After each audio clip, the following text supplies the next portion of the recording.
Mbote bandeko balandi ya radio pe télévision lokole bisika nyonso bozwami ngai kombo na ngai Fiston Pelende tata ya Sedek ndenge obo mesano tukutanaka mbala mingi na pokwa pona ko solo la masolo ezoleka na communauté na biso ya bato mangala ça n'empêche pas des fois de solo rapma kambu ezoleka na mboka na biso to beta kaka masolo to solo na famille en famille pour émission oyo programme oyo ezali programme oyo papa na mama na bana bafana na ndaku bazokolanda baroso matea po awa tolobaka kaka vérité.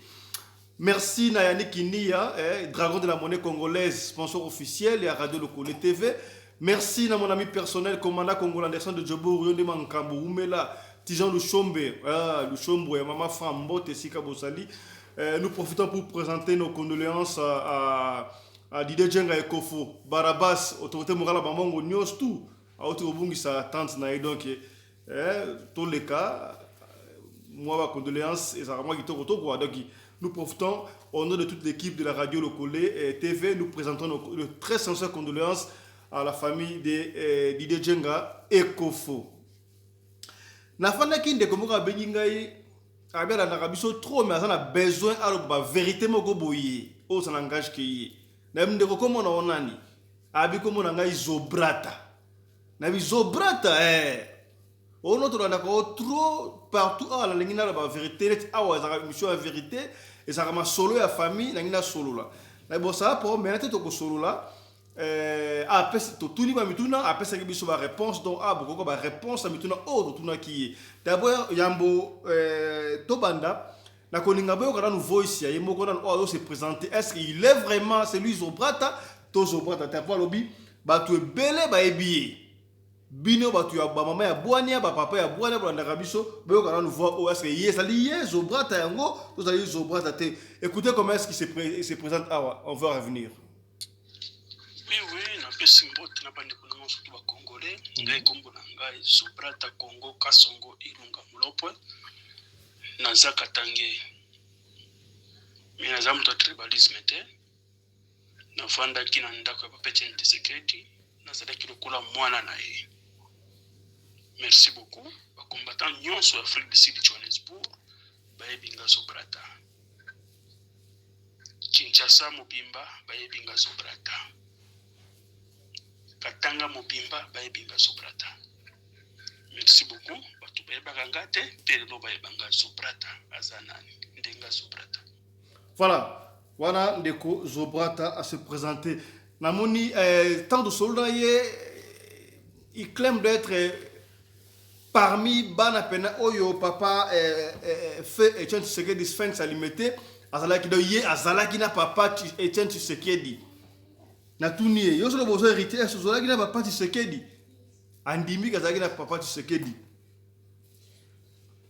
po mingi bazalaka soki moto sa kufi bowei on ayebaki ye to bana osala boye to zalaki na ye nini boye to osala bana osala kop na nyonso bana ko lekanga na bana ko yeba Zobrata bino boyebi boyo comme alobi comment est-ce qu'il confirme alobi azalaki vraiment na famille du santé mais il était là.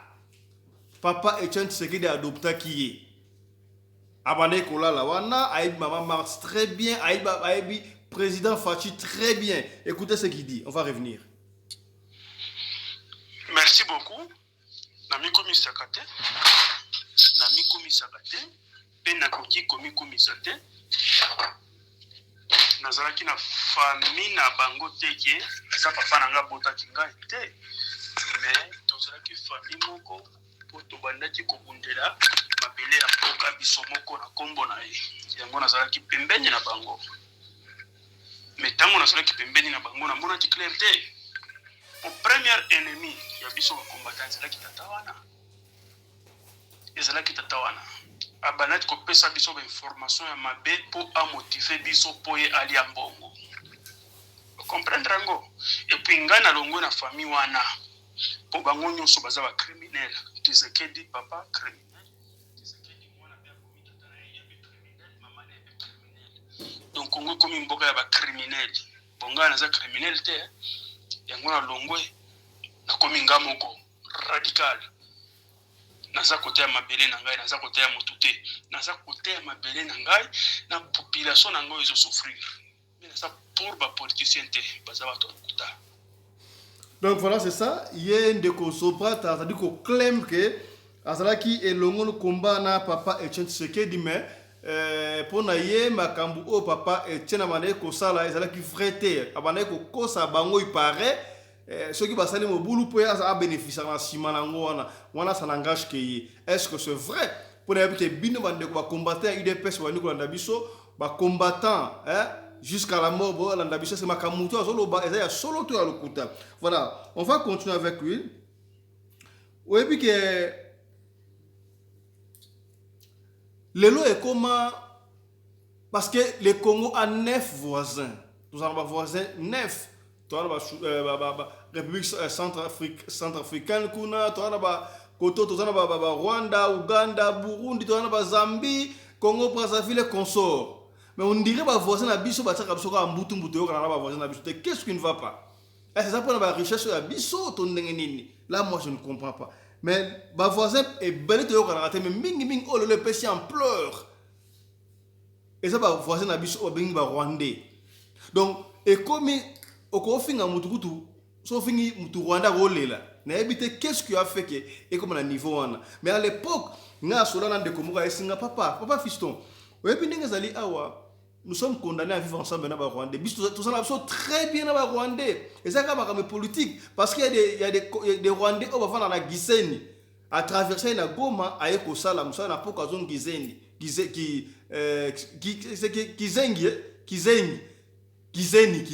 Quelque chose comme ça. Et il y a aussi des Congolais avant dans la Goma, à Rwanda.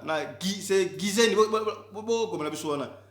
Comment on fait dans la qui sait quelque chose comme ça vu la Bénouana. Donc ils sont très bien. La politique a des problèmes par-ci par-là. Mais le lot est commis ceux qui montent sur la Rwandais pèsent problème. Mais dès qu'on se bat à lobby, papa Etienne Tshisekedi abanda qui koso la peine à Rwandais c'était pas un problème. Pour avoir ça il y a pièce contre pièce, ça avoir une pièce contre pièce à ça sur la photo. Le lot batu oyo ba commis Soko solna mutuentel, soi-disant nationalité rwandaise, et commis problème, éviter pourquoi ça pose problème. Mais l'autorité au Baleka, papa Mobutu solna rwandais, papa Belé solna rwandais, mais ce que comme il y a solna rwandais, c'est tout un problème. Et comme il y a tout un problème, ndeko oyo eli sur la preuve que ata papa Etienne Tshisekedi pe abandaki ko liana ba rwandais. Abandai ko so na ba Rwandais yo kana mabazolo ba aw to landa ina. Oui papa Fiston Pelende papa Etienne Tshisekedi banet ko na ba Rwandais banda kala yango ba photo na tindelio banda kala azalaki moninga na bango babanda ti ko coopérer abanda ti ko sacrifier biso pamba. Rwandais belé abandati koya na ndako ya Etienne Tshisekedi na butu 1h 2h baye ngaka tanke combattant na bandati kolala te abandati kokopere na bango abandati kolia na bango ezalaki ba cop na ye. Voilà, ndeko wana a confirmé que ata papa Etienne Tshisekedi pe abandai kosoa na ba Rwandais.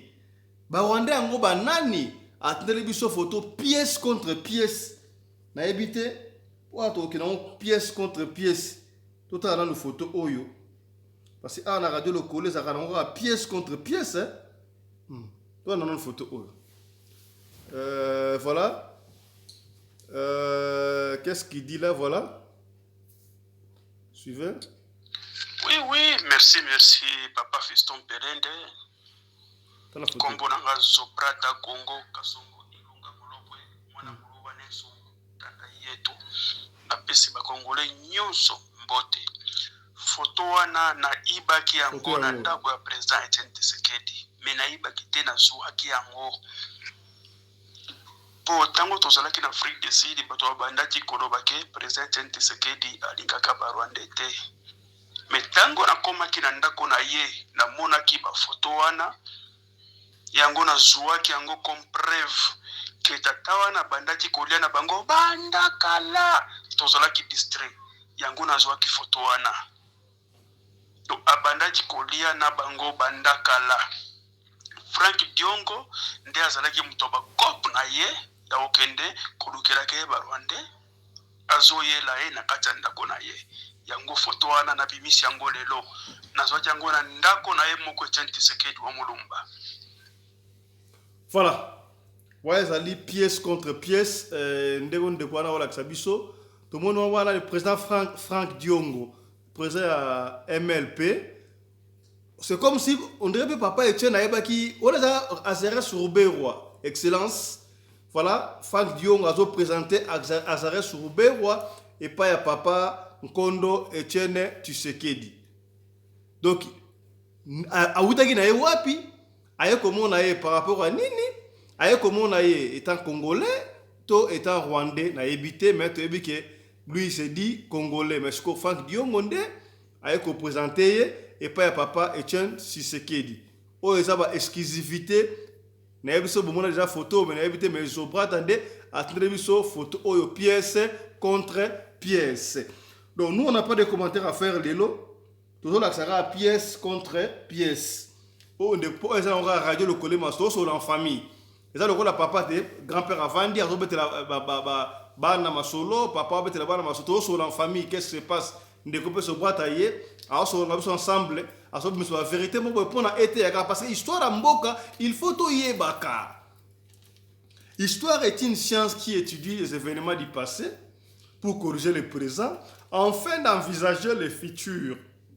Nandenge ya mabete pour être la vérité, tout ça le baka la vérité. Bon, moi, il faut tout papa Etienne Tshisekedi, Frank Diongo, président MLP, a présenté Azaré Sourouberois et pas ya papa Etienne Tshisekedi montage teza photo pene yango wana oyo ndeko zobrata alors yebini boyebi ba combattre il est pèse pas zala na famille maman Marti pe ayebi très bien.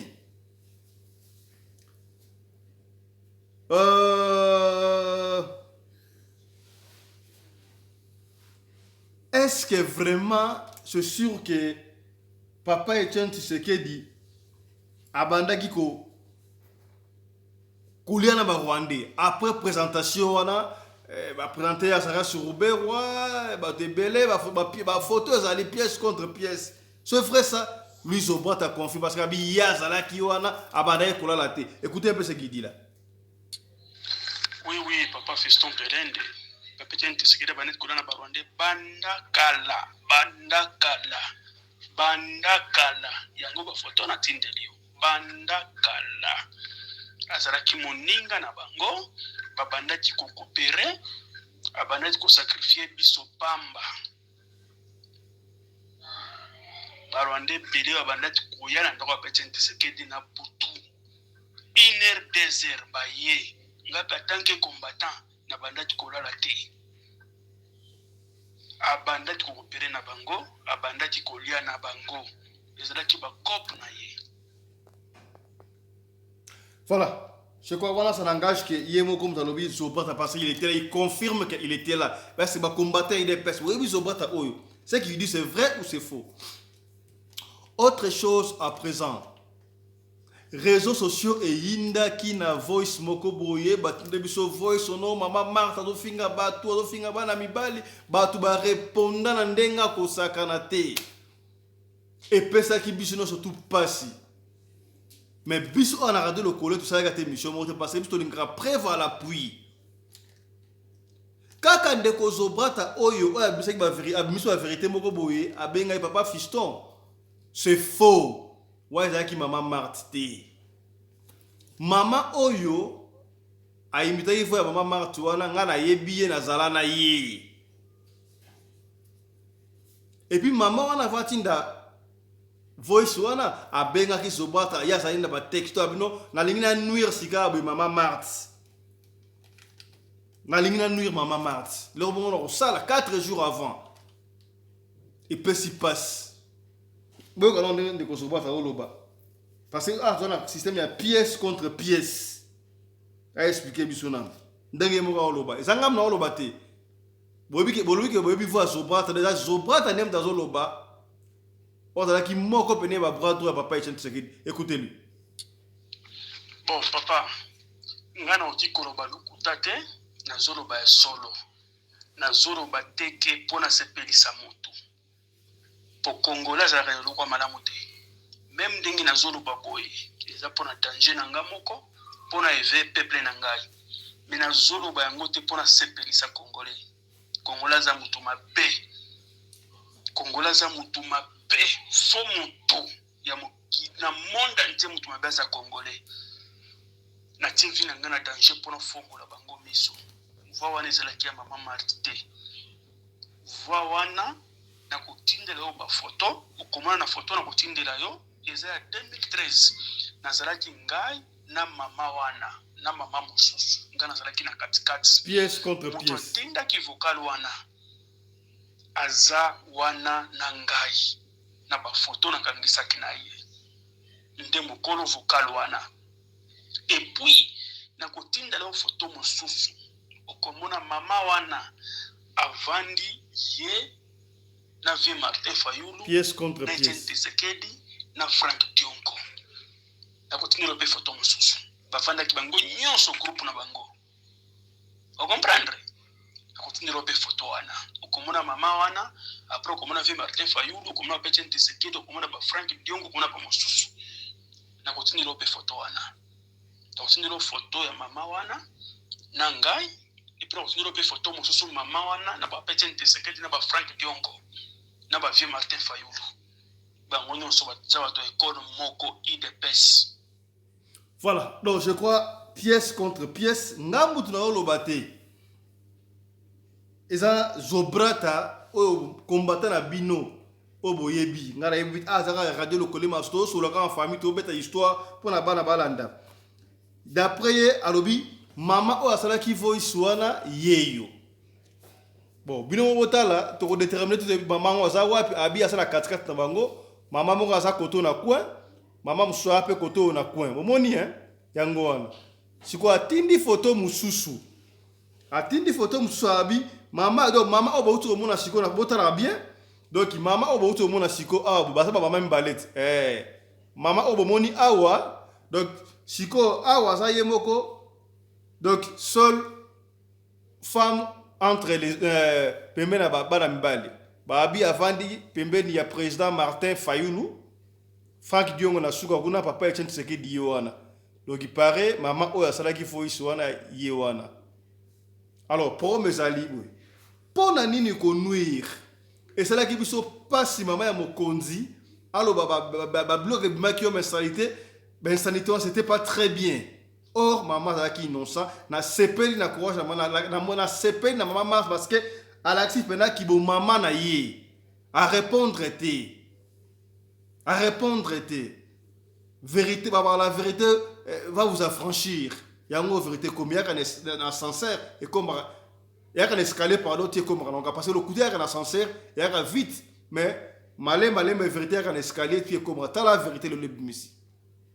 Et c'est trop bas que Zobrata asali contre famille wana to Zobrata asali la vérité parce qu'il vous a démontré comment est-ce que Frank Diongo va ko présenter bande comme sous auto benga ba Rwandais et pas ya papa Tshisekedi Etienne a confirmé que bande ko na butu ba Rwandais pelé bon moni photo pièce contre pièce soka allait peut-être contre bango alingé ko démentir telle information o ya maman Marthe boyo ki nga démentir que ça qui fausse information ou ça qui maman Marthe de ça qui maman Martite. Donc, yewana Zobrata habillé entre deux maman moko wana nde asala ki voice wana benga ki Zobrata liboso que non na ina nuire maman Martha ça le mabe. Joko mabe ngo ngai ko interpréter ndenge wana bimisa ben sanité ndenge wana kombo ya maman Martha imiter comment maman Martha sali na bien te. Yeyo kotoyo bafandi a mama zango mama ngo yemoko wana na ba ndeko mususu ya IDPS mais apparemment président Frank Diongo ya MLP na président Martin Fayulu ya décidé parce que il ba enfant chéri mais c'est pas qu'on a souté point qu'est-ce qui ne va pas voilà si comme tuna to so la kaka pour ça regarder le collet masolo Mais pourquoi est-ce que batindele biso photo oyo mama wana avandi pembeni ya président Martin Fayulu balingi baloba nini kezalaki kumonte to ndenge nini toyebi te là nous on ne juge pas tobetaka masolo parce que biso tobetaka masolo bino nde bopesaka baconclusion mpo boza bapapa ya bwania bamama ya bwania baye ya bwania baleki ya bwania il est allé plus loin apesi kuta koma mama ngoma biso tobona so tanga koma awa télévision ba parti politique est rebelle maman ngasa na ba parti politique yebdo ba parti politique est rebelle il est pèse do mona ngona do ça ba parti ba allié belé et ça ba parti ba allié belé ba MLP zali ba Radeco ezali donc ba parti ça est belé maman ngona chef ya parti politique bon d'après Zobrata et puis si passe to comment comme na suka to ba to rume na mingité be ko mot de la fin to senga mot de la fin ya Zobrata ça biso Zobrata mon ya suka ezali nini écoutez ce qu'il a dit comme mot de la fin.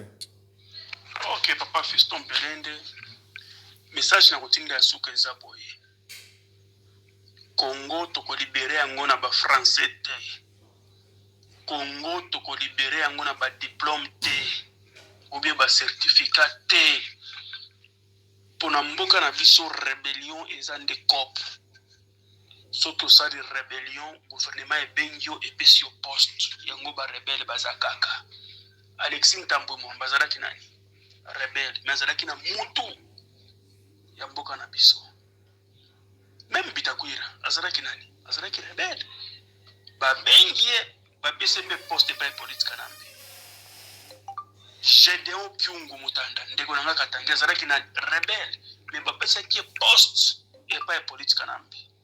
Vous comprenez? Donc, et pas na biso ceux qui ont na campus et locoté. Vaut mieux que na zamba sur la rébellion pour passer au poste. Yango va t'oublier pas comme ba rebelle. Et ça ka ba Rwandais na ba Ougandais na ba Burundais. Donc le système ya mboka na biso. Ceux qui créer rébellion pour gouvernement na biso banga kande ba rebelle. Et puis ça ba rebelle poste. Gouvernement na biso et puis ça ka ba tobake classe, ba silisi ba classe na bango, ba zui ba brevet, ba zui ba certificat, ba zui ba licence.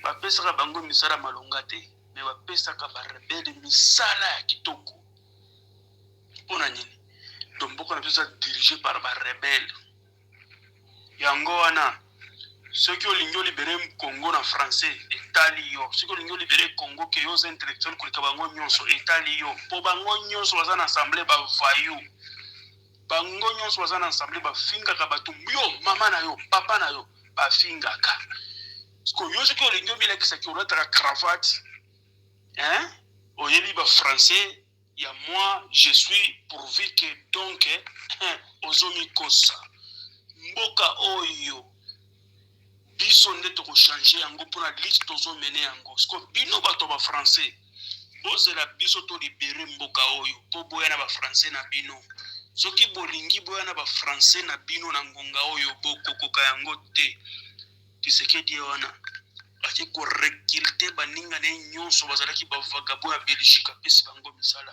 mais bato basalaki lit na bapete Tshisekedi abengani bango alingi bango te abengani bango yango na lobi boye ba combattant IDPS boza ba collègue na ngai ba combattant IDPS boza ba collègue na ngai mais pona nini boza kaka na nzela bozo luka misala te ce qu'on a surtout na bino question ce qui pouvoir esili ya Chilombo bokozela kaka na nzela ou bien bokokende wapi ou bien bokozela ba opposant lisusu bo profiter na occasion yango oyo boruka misala bozo misala kaka ba parlement débuté bandeko nanga ba Congolais tolinga na biso nyonso mama moko tata moko tolingana mutu akosa biso te tolingana ngai Zobrata Congo hingeta nalingi bino nyonso bandeko nanga me nalingi na fongola nde mémoire na bino nalingi na fongola mémoire na bino nazawa pona mbongo te pona titre te po wana nazana yango ekoki mpona ngai me nalingi nde bino bozala bangombe ya bapoliticien te ingeta.